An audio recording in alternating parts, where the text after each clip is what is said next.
Hey everyone, and welcome. Today we're going to get right into it and break down a really powerful analysis that I think puts a name to a feeling a lot of us have.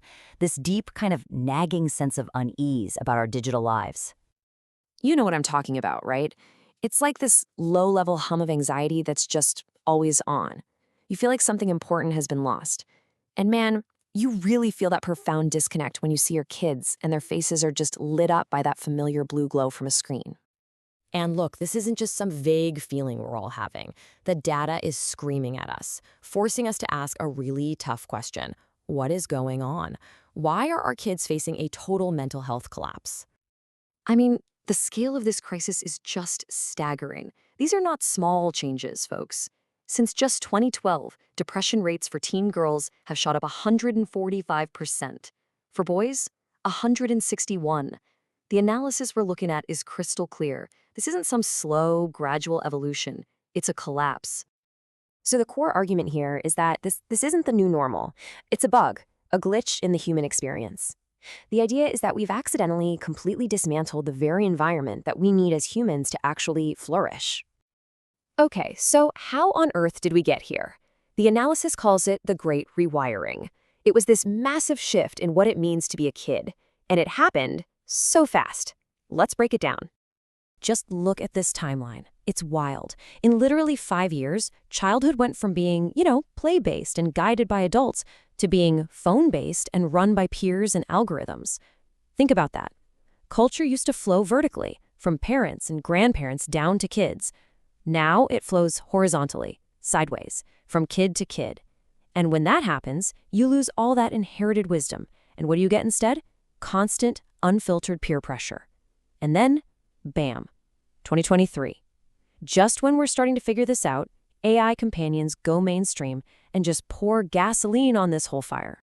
And to really get why this is such a huge deal, we got to go back to that old Marshall McLuhan quote. The medium is the message, right? The tech isn't just a neutral tool we use. It actually changes us. It's actively rewiring our brains, changing how we think, how we feel, and how we connect with each other. And that rewiring, well, it's now hitting hyperdrive. It's accelerating at a truly terrifying speed, all because of a new kind of tech that's honestly unlike anything we have ever seen before. AI companions. Yeah, this is the new frontier. We're not just talking about social media or getting distracted anymore. The analysis argues that the biggest, most urgent threat right now is AI that's built not just to do our homework, but to be our relationships. And the speed this is happening at it's just mind-blowing. Get this, 72% of teens have already tried AI companions. 72%. This isn't some niche tech coming in the future. It's here, right now, on a massive scale.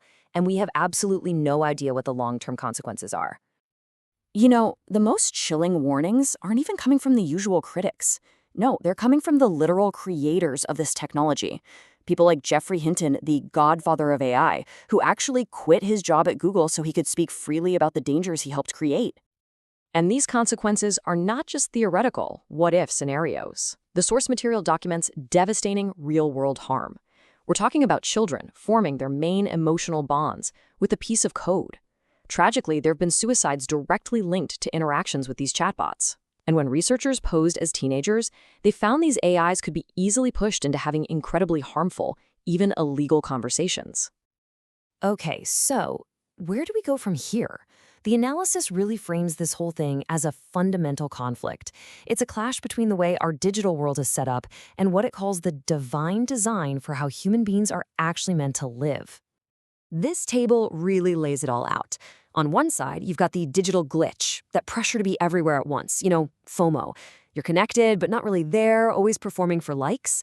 But on the other side, you have what the source calls the divine solution.